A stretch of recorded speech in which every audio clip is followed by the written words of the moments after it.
اس وقت جتنے بھی اقوام متحدہ کے رکن ممالک ہیں ان کو جو کنٹرول کرتے ہیں وہ آپ بہتر جانتے ہو کہ ویٹو پاور ہیں 5، امریکہ، برطانیہ، رشیا، چائنا اور فرانس ہو گیا. یہ سارے یہود و نصارہ اور مشرکین ہیں. قرآن کہتا ہے کہ یہ سارے کے سارے کون ہیں؟ وہ پہلے پارے کے اندر سنتے ہیں علماء سے کہ یہ جہنم کا ایندھن ہوں گے، کفار اور مشرکین، جو جہنم تیار کی گئی ہے کفار کے لیے. اور دوسری جگہ پہ ہے کہ یہ مسلمانوں کے کہیں دوست نہیں ہو سکتے. تو ان کے متعلق کفار و مشرکین یہود و نصارہ کے متعلق اہل تشیع کے کسی مجتہد کا فتویٰ ہے کہ ان کے ساتھ میل جول حرام ہے. اور اس آپ بھی امریکہ کے اندر اس وقت مقیم ہیں، وہاں پہ تو ہمارے علماء کہتے ہیں کہ جہاں پہ فحاشی اور عریانی ہو، جہاں پہ قتل و غارت جو کرواتے ہوں دیگر مسلم ممالک کے اندر، اور جہاں پہ ظلم کا جو مبدا ہو، وہاں سے ہجرت کرنا فرض ہے. جی ہاں. اچھا میں آپ کی خدمت میں عرض کروں، میں آپ کے ایک حدیث آپ کو ایک دکھاتا ہوں. بہرحال آپ کی خدمت میں عرض یہ ہے کہ مجتہدین کے جو فتاوے ہیں ان مسائل میں بہت مختلف ہوتے ہیں. آپ کو جہاں مجتہدین جتنے دنیا میں مجتہد ہیں انہی کے تعداد میں، جتنے منہ اتنی، جتنے مجتہد ملیں گے اتنے فتوے ملیں گے آپ کو حتماً. اگر آپ مجتہدین کے فتووں میں جائیں تو ایسے فتوے آپ کو ضرور ملیں گے.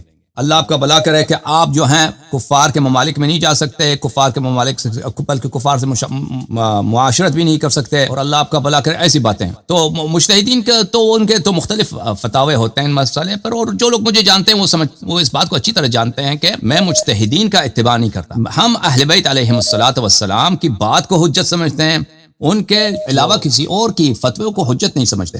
میں آپ کو اہل بیت علیہم الصلوۃ والسلام کا اس مسئلے پر حدیث دکھاتا ہوں کہ اہل بیت الطاہرین علیہم الصلوۃ والسلام اس مسئلے میں کیا فرماتے ہیں. عزیزو ملاحظہ فرمائیے، کتاب ہے وسائل الشیعہ الی تحصیل مسائل الشریعہ، تالیف الشیخ الحر العاملی رحمہ اللہ، جلد نمبر 15، چاپ مؤسسہ آل البیت علیہم السلام. یہاں پہ آپ کو لے کے چلتے ہیں صفحہ نمبر 102 میں. عزیزو یہ حدیث ہے حماد سمندری سے، بلکہ صفحہ نمبر 101 معاف کیجیے. یہ ملاحظہ فرمائیے یہاں پر حدیث نمبر 6 صفحہ نمبر 101. یہ روایت فرماتے ہیں حماد سمندری سے کہ حماد سمندری نے روایت کیا ہے، قلت لابی عبداللہ جعفر بن محمد علیہ السلام، میں نے حضرت امام صادق علیہ السلام کی خدمت میں عرض کیا، انی ادخل بلاد شرک، میں مشرکین کے ملکوں میں جاتا ہوں، جیسے مثلا ہندوستان ہے، روم ہے، اس زمانے میں جاتے تھے مسلمان، وہاں پہ جاتا ہوں اکثر، وہاں پہ میری سفر ہوتی ہے. وَإِنَّ مِنْ عِنْدِنَا يَقُولُونَ، ہمارے پاس ایسے بھی شیعہ بھائی ہیں، مسلمان ہیں، بھائی ہیں، مومن بھائی ہیں، جو اس طرح اعتراض کرتے ہیں، ان مت ثم حشرت معهم، اگر تیری وفات وہاں پہ ہو جائے انہی کے ساتھ محشور ہوگا، کفار کے ساتھ. قال فقال لی، حماد فرماتے ہیں کہ امام صادق علیہ السلام نے مجھ سے پوچھا، یا حماد اذا كنت ثم تذكر امرنا وتدعو الیہ، حماد مجھے ایک بات بتاؤ، جب تو شرک کے بلاد میں جاتا ہے، مثلا انڈیا جاتے ہو، ہندوستان جاتے ہو، یا چائنا جاتے ہو، یا روم جاتے ہو، جہاں بھی جاتا ہوگا، افریقہ جاتے ہو، تو وہاں پر جب جاتے ہو تو کیا تم ہماری امامت کو وہاں پہ یاد کرتے ہو، وتدعو الیہ، اور لوگوں کو دعوت دیتے ہو ہماری طرف؟ قلت نعم، میں نے عرض کیا جی ہاں یہ کام کرتا ہوں. قال فاذا كنت في هذه المدن الاسلامی تذكر امرنا وتدعو الیہ، اور مجھے ایک اور بات بتاؤ، امام صادق علیہ السلام نے پوچھا کہ جب تم اسلامی بلاد میں ہوتے ہو، اسلامی سرزمین میں ہوتے ہو، مسلمانوں کے شہروں میں ہوتے ہو، کیا اس وقت بھی تم ہمیں یاد کر سکتے ہو اور ہماری طرف لوگوں کو دعوت دے سکتے ہو؟ میں نے عرض کیا نہیں، مسلمانوں کے درمیان رہ کر میں یہ کام نہیں کر سکتا، لیکن کفار میں جا کر میری آزادی ہوتی ہے. تو امام علیہ السلام نے فرمایا، انک ان تمت ثم تحشر امة وحدك ويسعى نورك بين يديك، اگر تو مر جائے کفار کے درمیان تو یاد رکھے کہ تو اکیلا ایک امت محشور ہوگا، اور تو نورانی چہرے کے ساتھ محشور ہوگا روز قیامت، اور تیرے نور سے، تیرے چہرے کے نور سے تیرے آگے روشنی پھیلی ہوئی ہوگی. یہ ہے کہ ہمارے نزدیک روایات حدیث میں اگر آپ کسی بلاد کفر میں جاتے ہیں، وہاں پہ دین پہ عمل کرنے کی آزادی ہوتی ہے، وہاں پہ آپ کو کوئی منع نہیں کرتا نماز پڑھنے سے، یعنی آپ جتنی مرضی نماز پڑھیں، یا آپ جتنی مرضی قرآن پڑھیں، یا جتنی حلال کھانا چاہیں، ٹھیک ہے نا، اپنے بچوں کو قرآن سکھانا کوئی منع نہیں کرتا، تو اس پہ کوئی ممانعت نہیں ہے، اس طرح سفر کر رہے ہیں. لیکن ایسی جگہ چاہیں مثلا چائنا میں مثلا جو مسلمان رہتے ہیں، آپ کو پتہ ہے ان کے ساتھ بہت زیادتی ہوتی ہے. جو کاشغر میں، ارومچی میں، سنکیانگ میں جو مسلمان رہتے ہیں، آپ کو پتہ ہے ان پہ مساجد پہ پابندی، نماز پہ پابندی، ان کو نکاح کرنے سے پابندی، ان کو سور کا گوشت زبردستی، شراب کا گوشت زبردستی کھلاتے ہیں، مسلمانوں کو شراب پلاتے ہیں. تو ایسا اگر ہے تو وہاں سے ہجرت کرنا واجب ہے. اس میں بڑا فرق ہے. امریکہ میں جو ہے الحمدللہ، یہاں پہ تو جو اسلامی ملکوں میں جو آزادی نہیں ہے، یہاں پہ آزادی ہے. آپ صبح سے شام تک نماز پڑھیں، قرآن پڑھیں، یہاں پہ آپ کتابیں لے کے اسلامی، یہاں پہ بہت سارے مسلمانوں کے مساجد ہیں، سینٹرز ہیں، وہابی، شیعہ وغیرہ سب یہاں پہ اپنا کام کرتے ہیں، کوئی کسی کو منع نہیں کرتا.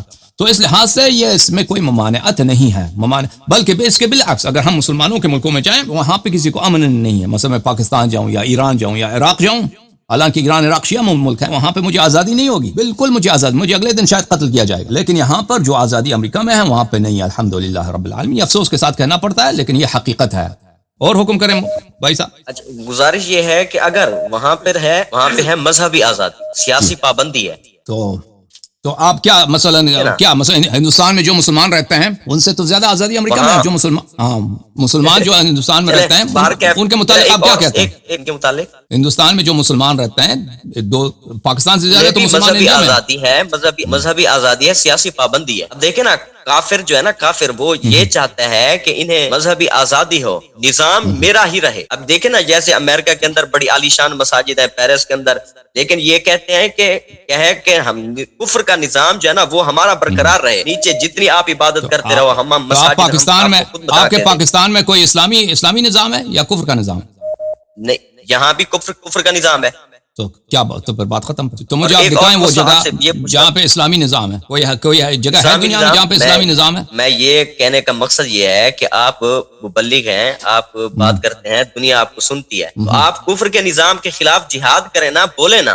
تو یہ جو ہے نا، بات یہ ہے میرے عزیز کہ کفر کے نظام کا متبادل ہمارے پاس نہیں ہے۔ جو دنیا میں کفر کا نظام ہے اس کا متبادل ہمارے پاس نہیں ہے۔ یعنی اس کا مقصد کیا ہے؟ مقصد یہ ہے کہ اسلامی حکومت جو ہم کہتے ہیں، اسلامی حکومت، یا اگر آپ قرآن میں جائیں اور سنت میں جائیں تو بالکل اس کے احکام بالکل مفقود ہیں، اس کے احکام پر کوئی نصوص نہیں ہے ہمارے پاس۔ فرض کریں، پہلی بات تو یہ ہے طاقت بھی نہیں ہے، طاقت نہیں ہے کہ ہم یہاں پر اسلامی نظام قائم کر سکیں، یہ تو بہت واضح بات۔ اگر یہ طاقت ہوتی بھی، فرض کریں یہاں پر فرض کریں میں ایران میں رہتا ہوں یا پاکستان میں رہتا ہوں اور میری اتنی مقبولیت ہے، لوگ میری بات کو مانتے ہیں کہ ہم اگر ادھر نظام چینج کرنا چاہیں تو نظام چینج ہو۔ پہلی بات یہ ہے کہ ہم نظام کون سا نظام قائم کریں گے؟